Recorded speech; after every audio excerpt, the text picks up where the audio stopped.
পাতিবৰ কাৰণে আৰু আজি আমি 10 জানুৱাৰী 10 জানুৱাৰীৰ আজি গধূলিলৈকে এতিয়া আমি বহি আছো গোটেই কেবিনেটখনে যে উচ্চ ন্যায়ালয়ৰ যিগৰাকী ন্যায়াধীশ মহামান্য তেখেতে কোৰ্টত আজি ঘোষণা কৰিছিলে যে আজিৰ ভিতৰত তেওঁ জাজমেণ্টটো দিব কিন্তু এতিয়ালৈকে আমি বহি আছো জাজমেণ্টটো অহা নাই গোটেই কেবিনেটখনে ইনফেক্ট 3 ঘণ্টা সময় আমি বহি আছিলো যে জাজমেণ্টটো আহিব অলপ পিছত আহিব এতিয়া আহিব এনেকে আমি অপেক্ষা কৰি আছো ইনফেক্ট দিনৰ 2টা বজাৰ পৰা আমি অপেক্ষা কৰি আছো সাধাৰণতে চৰকাৰসমূহে পঞ্চায়ত পাতিব নোখোজে যে আমি পঞ্চায়ত নাপাতো ইমান ইলেকশ্যনত আমি ৰিস্ক নলওঁ বিশেষকৈ বিধানসভা নিৰ্বাচনৰ আগে আগে কোনো চৰকাৰে পঞ্চায়ত পাতিব নোখোজে আমি পঞ্চায়ত পাতিবৰ কাৰণে উদ্গ্ৰীৱ হৈ বহি আছো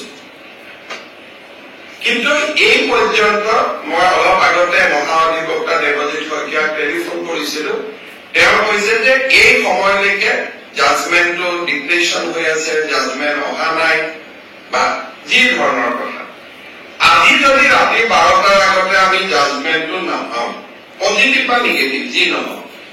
তেতিয়াহ'লে আমি পঞ্চায়ত ইলেকশ্যনটো একেবাৰে মেট্ৰিক বা হায়াৰ ছেকেণ্ডেৰী পৰীক্ষাৰ পিছলৈকে লৈ যাব লাগিব কাৰণ 14 ফেব্ৰুৱাৰীৰ পৰা মেট্ৰিক আৰু হায়াৰ ছেকেণ্ডেৰী আৰম্ভ হ'ব আৰু যদি এবাৰ ইলেকশ্যন কৰিলে 1 মাহ সময় লাগে নটিফিকেশ্যনৰ আৰু 2টা ফেজত কৰিলে আজি হল 10 তাৰিখ 10 ফেব্ৰুৱাৰীত এটা হ'ব পাৰে 12 ফেব্ৰুৱাৰীত এটা ইলেকশ্যন হ'ব পাৰে কিন্তু আজি যদি ৰাতি 12টাৰ আগতে যদি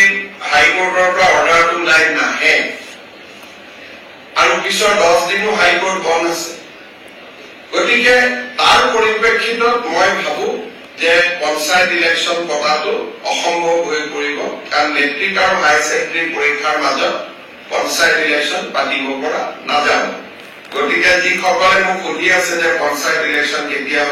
হ'ব মোৰ উত্তৰ এইটোৱে যে চৰকাৰে আজি 3 দিন ধৰি আৰু কেছবিলাক হৈছে অকল এটা কৰিমগঞ্জ জিলাৰ 19খন পঞ্চায়ত বাকী অসমখন ইয়াৰ লগত জড়িতই নাই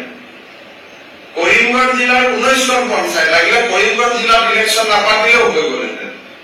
বাকী জেগাখিনিত ইলেকশ্যন পাতিব আমি অনুমতিটো পালে আমি ইলেকশ্যন পাতি দিলোহেঁতেন এই 12টা বজালৈকে আমি অপেক্ষা কৰিম কিন্তু আজি যদি ৰাতি 12টা বজাৰ ভিতৰত যদি নাহেগৈ হাইকোৰ্টৰ পৰা তেতিয়াহ'লে মই ভাবো যে মেট্ৰিক আৰু হায়াৰ ছেকেণ্ডেৰী পৰীক্ষাৰ আগত ইলেকশ্যন হোৱাটো অসম্ভৱ হৈ পৰিব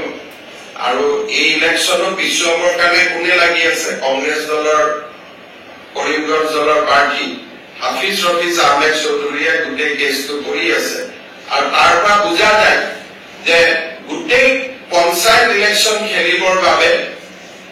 হাফিজ ৰফিজ চৌধুৰী আৰু তেওঁৰ সংগীসকলে সাহস কৰিব পৰা নাই আৰু সেইকাৰণে কেছটো কৰি পেলাই পঞ্চায়তটো পিছুৱাই আছে নিয়মতে পঞ্চায়ত পাতিব লাগে যে চৰকাৰক বিপদত পেলাম পঞ্চায়ত পাতি দিওঁ কিন্তু ইয়াৰ ওলোটা হৈছে যে